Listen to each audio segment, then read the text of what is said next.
cœur du massif de la Sérane, sur les pentes méditerranéennes des Cévennes, se trouve le sanctuaire de Notre-Dame du Suc. Situé sur la paroisse de Brissac, ce sanctuaire est un des plus antiques hauts lieux de la prière des diocèses de Maguelone et de Montpellier. Les abords immédiats sont rocailleux, sauvages et isolés par d'épaisses forêts de chênes séculaires. On y entend le silence du désert. Notre-Dame du Suc domine et contemple un océan de beauté. Pèlerins ou visiteurs viennent la saluer, quelquefois seuls, plus souvent en famille et en paroisse. Certains jours de fête, elle accueille et rassemble la population de toute la région. Heureux les pèlerins qui se mettent à l'écoute de Notre-Dame et avec elle apprennent à méditer la parole de Dieu et à rendre grâce à Dieu pour tous ses dons. Depuis 12 siècles, les pèlerins accourent, venus non seulement des paroisses cévenoles, mais encore des contrées de la plaine.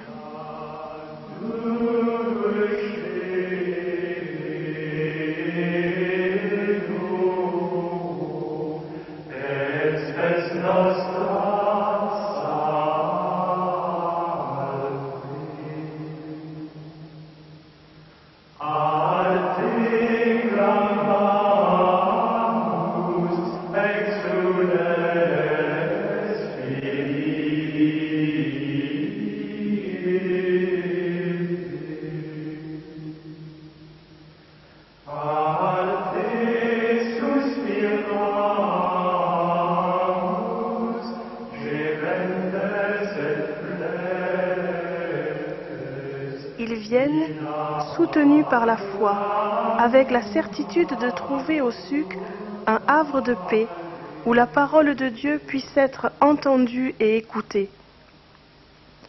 Selon la tradition, au 8e siècle, un jeune bouvier menait paître son troupeau sur le versant méridional de la Sérane. Un des bœufs, confié à sa garde, allait tous les jours s'accroupir devant les ruines d'un dolmen que recouvraient des touffes de buis et de chênes verts. Il s'y tenait à genoux, dans l'attitude de la prière.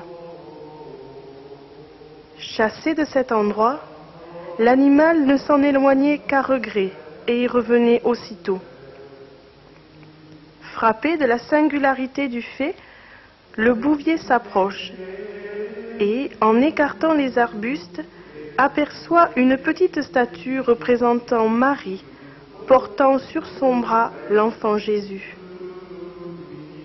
Il prend la statuette et la porte à ses maîtres, lesquels la remettent aux bénédictins de Brissac. On bâtit alors une chapelle en un lieu verdoyant, sur la rive droite de l'Hérault, pour y abriter la statue. Mais celle-ci abandonne l'autel qu'on veut lui imposer pour venir reprendre sa première place, au milieu des garrigues, sur la roche du Suc.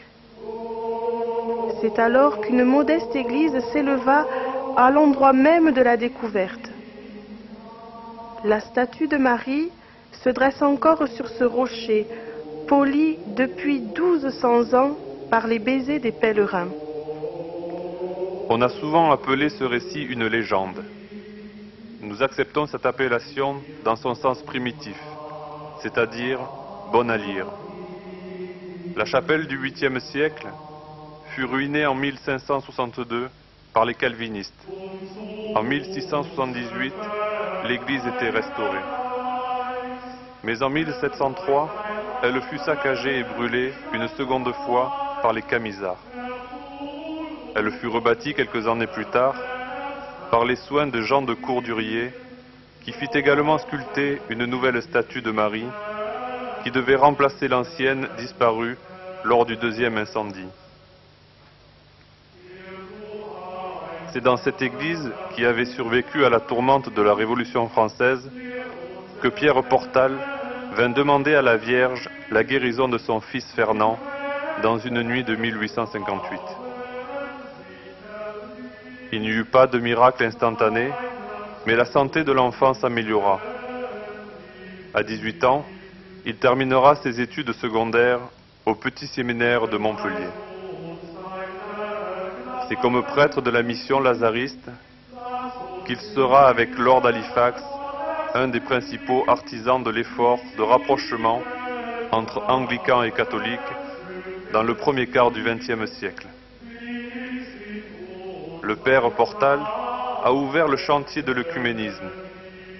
Sa manière de rencontrer en vérité et dans la paix les églises, de prier et d'agir avec les frères séparés, obéit à une intuition évangélique qui ne vieillit pas.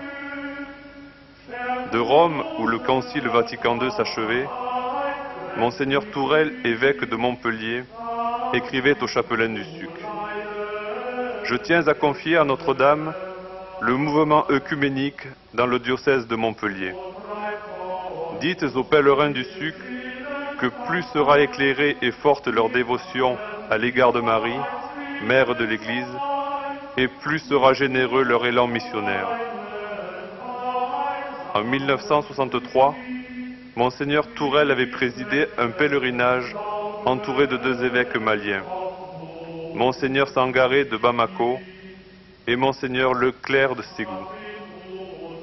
Au lendemain, les 3 évêques annonçaient leur décision de jumeler leurs diocèses respectifs, et depuis lors, les liens de l'antique diocèse de Maguelone avec la jeune Église du Mali ne cesseront de se renforcer.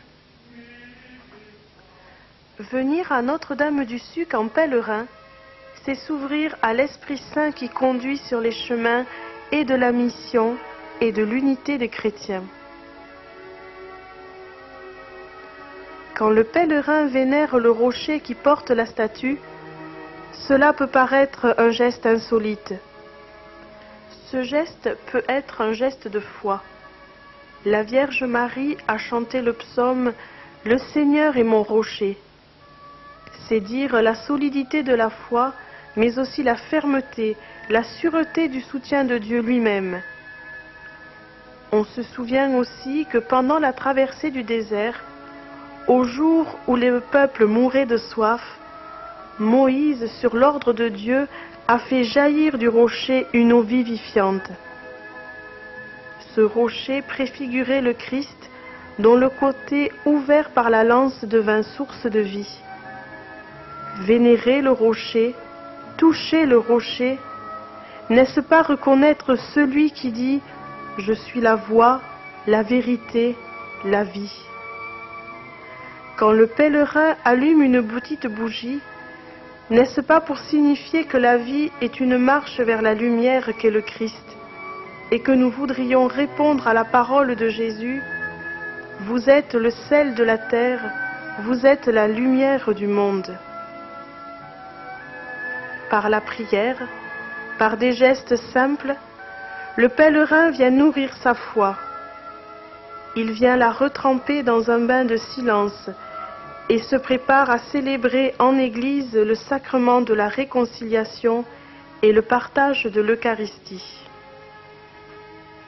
Venir à Notre-Dame du Suc en pèlerin, c'est accepter le don de Dieu qui continue à constituer son peuple en lui offrant son pardon et en le nourrissant de sa parole et de son Eucharistie.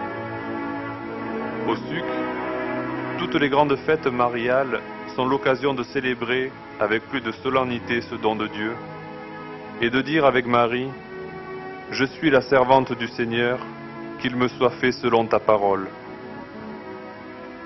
Chaque année, aussi le 2e dimanche du mois de septembre, une grande kermesse rassemble la population de toute la région autour de l'Eucharistie, puis d'un repas suivi d'activités, loto et jeux pour les enfants.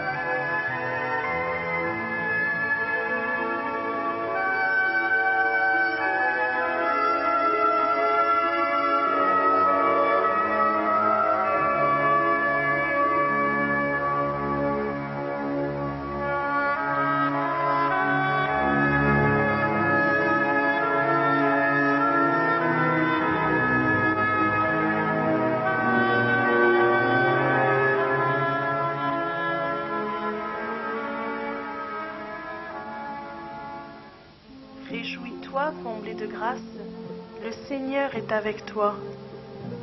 Il est en toi, celui qui est partout, tout entier partout et tout entier en toi.